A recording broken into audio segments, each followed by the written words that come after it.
Guys, Jason, Mike, the Escape Room Guys. We're back for another installment of Interview with the Escape Room Guys, and today we're here with the owner of Rush Hour Live Escape in Fredericksburg, Virginia, Paul.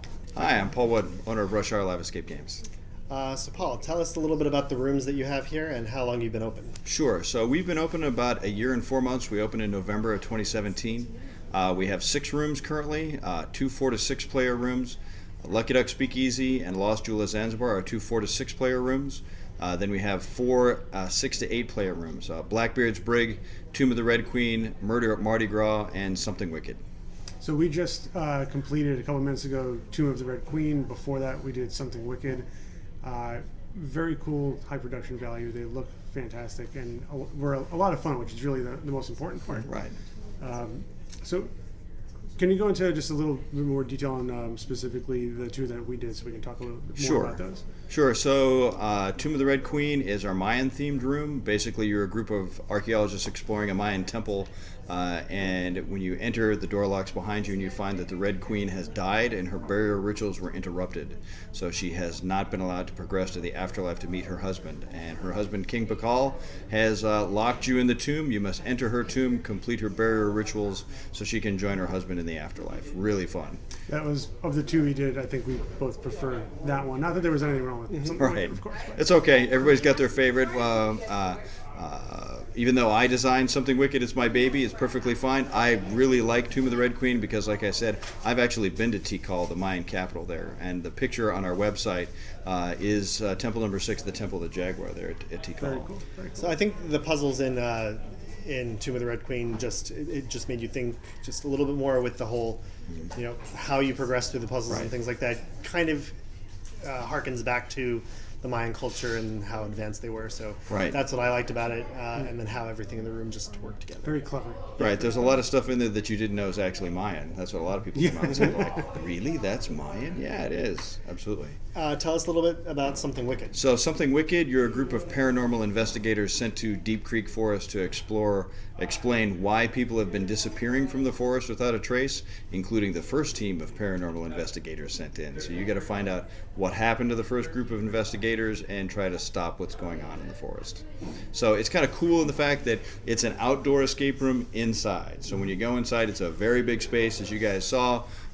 It is a forest, so there's trees and stuff inside there and things to do to find out what is actually going on. Very dark, but like some really cool lighting effects, I think. So definitely something. I think that also helped increase the production value because it was dark and you had to find, and it made searching for things a lot more difficult. Right. We try to make the right things glow, right, to go on in there and things, and I think that's kind of cool.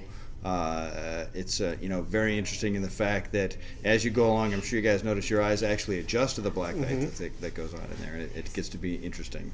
Yeah, I enjoyed that one too. Yeah.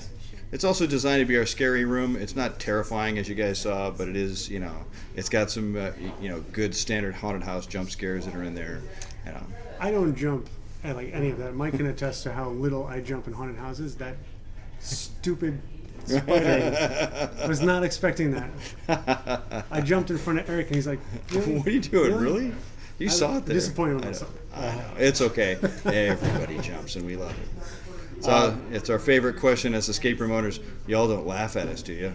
No. We'll get to that. There's just a video at their holiday party of all their cuts together.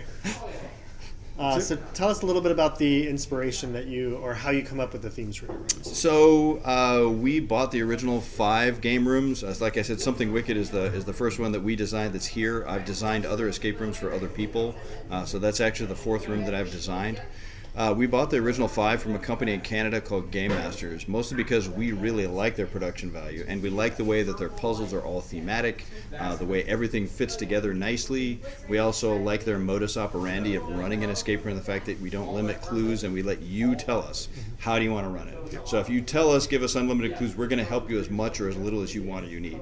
If you tell us, hey, we really only want clues when we ask, we've had other people tell us we don't want any clues whatsoever, and that's totally fine, however you guys want to do it. And you all know how much I hate getting clues. Right, and that's fine. Some people really hate it. I got overwritten, and then I overrode in the next game. Right, exactly. So we picked the themes here to kind of to try to give a wide swath of things for people to pick up. In general, there's going to be something that everybody loves. Number one book and room, Blackbeard's Brig, pirates, got to have it. Everybody loves pirates. Number two, Lucky Duck Speakeasy, gangsters. Every escape room's got pirates and gangsters, and then either Egyptians or Mayans, right? You got to have those themes that are in there. Then we got Lost Jewel of Zanzibar for Africa. I tell people think Jumanji. It's kind of Jumanji-like, especially the decor that's in there. We'll do that one next time. And it's a very different escape room too. It's very puzzle oriented.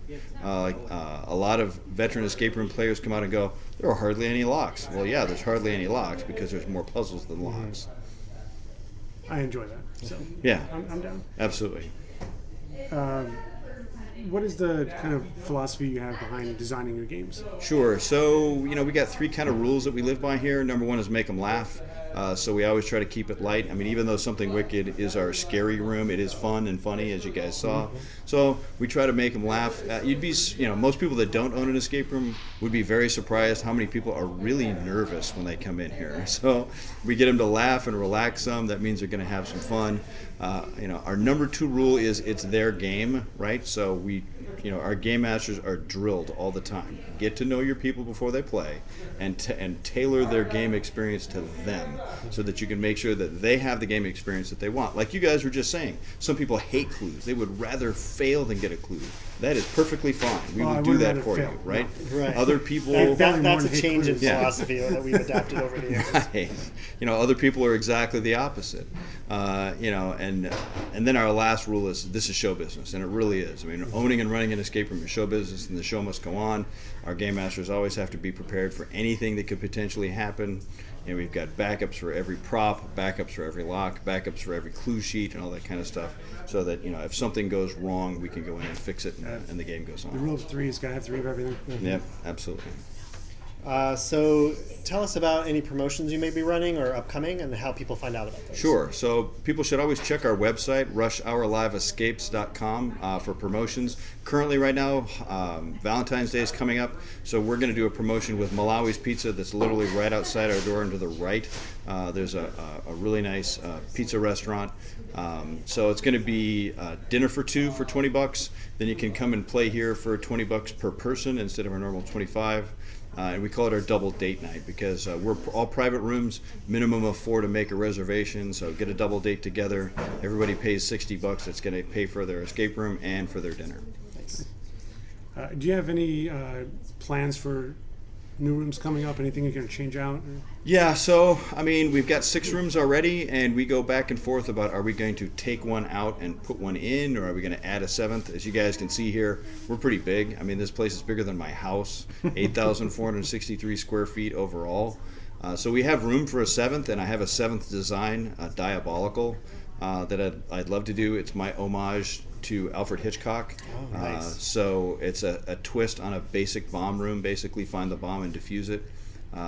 So you're a group of EOD technicians sent to defuse a bomb in a high-rise apartment, and the theory is that one of the 2 maintenance techs in the building has planted the bomb. So much like Hitchcock, you got to have foreshadowing, you got to have plot twists, right?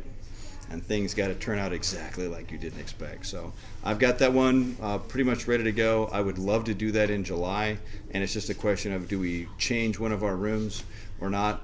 We found that reskinning a room, if you will, just putting, the decor over what actually exists in there allows us to change the room for a while, and then we just take the stuff off and it goes back to the room that it was.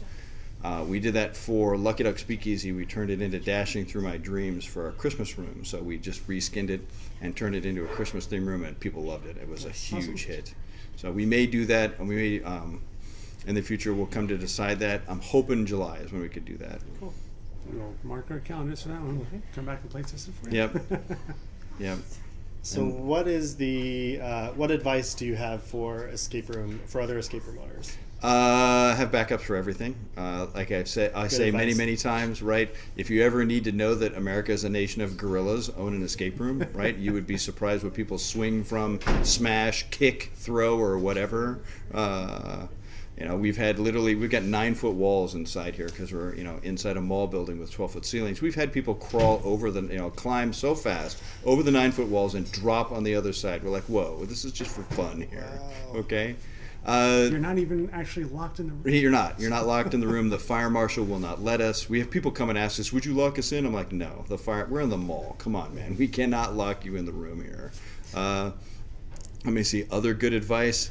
I would say, in all honesty, do like we did. Buy your first designs from somebody else, right? That is a good design that you like, and run with that for a while. Then you get the feel of how the business works and what people like and don't like, and modify those designs based on what you see, right? So we try, I'm always talking to my game masters. What do people have trouble with? What can they not do? What are they not getting? What clue do you give every game? And when they tell me, I always have to tell them about this, to do this for this puzzle. Then we think about, hey, how do we need to change that?